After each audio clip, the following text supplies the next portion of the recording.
Right, we get on with the mechanics of creation.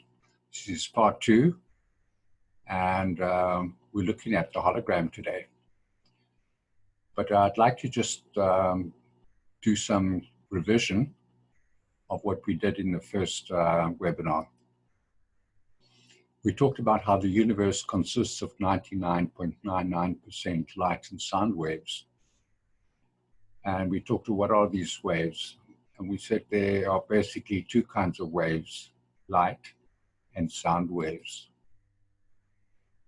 And we talked about the motion of these waves. We explained that these waves move in different ways. Light waves move in a single direction and sound waves move in concentric circles, thus contributing to the basic design of sacred geometry. And we talked, why is this relevant? Well, these waves collectively create matter, create form, create the holographic reality fields, create timelines of reality, and dimensional spaces of reality through their inherent properties and their geometry. How do they do that? Matter is created by the observation of waves, which when observed are matter, and when not observed remain waves. They exist in two forms simultaneously. Let's look at the double slit hole experiment to find out how this was discovered, and then we played the video of the double slit hole experiment. Then we had to ask the question, so what is matter? Matter is a wave interference which when observed appears as matter. So who is the observer? Well, we are. We are both the observer of our reality as well as the creators of it. So what is the observer? The observer is a sovereign soul being that is created when it becomes self-aware. This is the soul. So the soul is a sovereign self observation of their own reality. Now, how does the observer, the soul, come about?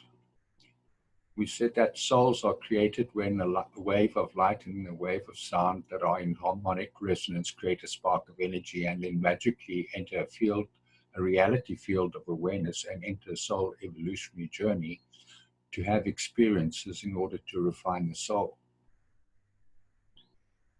So what happens when light and sound waves in harmonic resonance with each other collide? That's when a soul being is created. The soul being observed their reality matter through a stair-step process of creation. First, a particle we call quanta is created. Quanta, a field of highly charged electric and magnetic particles and waves that create a morphogenetic field we call quarks. Quarks have never been observed really by science, so they remain a theoretical science. Quarks are more accurately termed as a morphogenetic field that is a spiraling staining scalar wave. And all matter is based on scalar technology at the level of the morphogenetic field. When atoms begin to spin faster and faster, they transform into molecules. These highly vibrating molecules are the building blocks for what we call cells. So we live in and observe all matter as cellular constructs. So what's important to understand is that we are waves of light and sound, particles, quarks, atoms, molecules, cells, all at the same time, in many levels of material reality. Cells are created when a wave of light and sound are in harmonic resonance. What is a harmonic resonant wave? A harmonic resonant wave means that the frequency of the wave bears a certain mathematical relationship to its crossover wave, for example. And then we looked at the musical spiral of frequency of light and sound. And we saw that in the Fibonacci spiral, there is a certain relationship mathematically between the various notes and the various colors in the music, sound, and color spectrum. And then I pointed out, you see the spiral goes down and it collapses.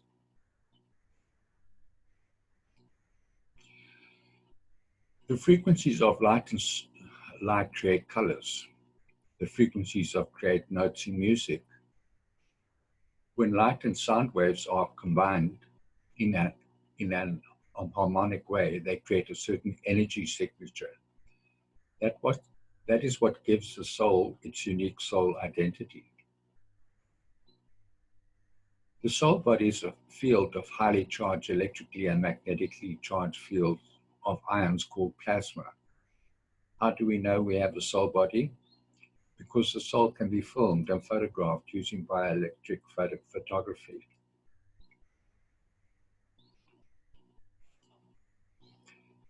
Everything that is a living organism has a soul body and a soul construct, and we'll deal with this in more detail later. Each soul body has a soul template, and we will learn more about this in upcoming webinars. Each soul body enters a soul evolutionary process or journey through the dimensional construct of reality fields, and we will learn more about these in upcoming webinars as well. Each soul body refines itself by creating experiences for itself on its soul evolutionary journey. And again, we will learn more about this in upcoming webinars. A soul has its experiences in a holographic field of reality. And that's what we're going to be dealing with today in this webinar. Each soul has a relationship with other souls. These relationships are created by the wave fields. Waves come from somewhere and are going somewhere. And this to-ing and fro-ing of waves create these relationships. To summarize, energy soul bodies are created by the light and sound fields. They are designed according to a universal soul template. They enter a soul evolutionary process and provide their own experiences and are therefore divine creator beings. They experience their reality in a holographic field, matter field. Now let's get into part 2 of this Mechanics of Creation webinar. And today we're going to deal with the hologram. And it's also known as a reality field. A reality field or hologram is an experiential field of highly charged ions called a plasma field, in which a conscious soul being experiences themselves in a matter form and in a matter form environment. It's a bit like watching a 3D movie in which we are the script writer, the actor, the producer, the director, the casting director, the cameraman, the projectionist, the gaffer, the location director, the casting director, the editor, etc. And we experience that in a company of actors. Except in the movie we are watching, someone else is writing the script, producing and directing the movie. Did any of you watch The Truman Show? Was that a deliberate attempt by Hollywood to make a holographic experience as a preposterous notion? Truth in plain sight. How is this holographic movie constructed? Does the notion that light and sound waves traveling in our space-time can be diverted from light and sound waves into an apparently solid 3D hologram seem preposterous? Only the unobservant would think so. What about TVs, computers, cell phones? Let's examine something we are all familiar with: television. TVs pick up sound and light waves in the atmosphere and project light images onto a screen and sound through loudspeakers. So do computers and cell phones. The notion that light and sound waves can be collected from the empty space around us further supports the notion of a holographic reality. How do TVs do that? Well, you see, a TV has an aerial which picks up waves, sound and light waves, and it then puts that into a system. And the system includes a sound channeler, an amplifier, a video detector, and it channels the sound in through speakers. And likewise, it consists of color decoding circuits that are in integrated circuit boards. And all this is projected into a projector light globe, which projects that onto a screen on the TV set. Light and sound waves carry information. In the case of a TV, the information comes through the air as the digital metadata. Now, I don't know if you are aware, but all the pictures you see on your computers or even on your screen in your paint shop and paint programs, these images all are metadata. So that's how the police, the internet police, track whose pictures belong to who, because there's metadata. And that metadata is a digital construct which comes in, that can be read by computers. Now, this information that comes in, this digital metadata information comes in, and it's transmitted from a broadcast station and received by the aerial. Remember that there are literally thousands of such signals floating around in space at the same time. The TV is able to pick up the signal by attenuating the frequency of the waves coming in.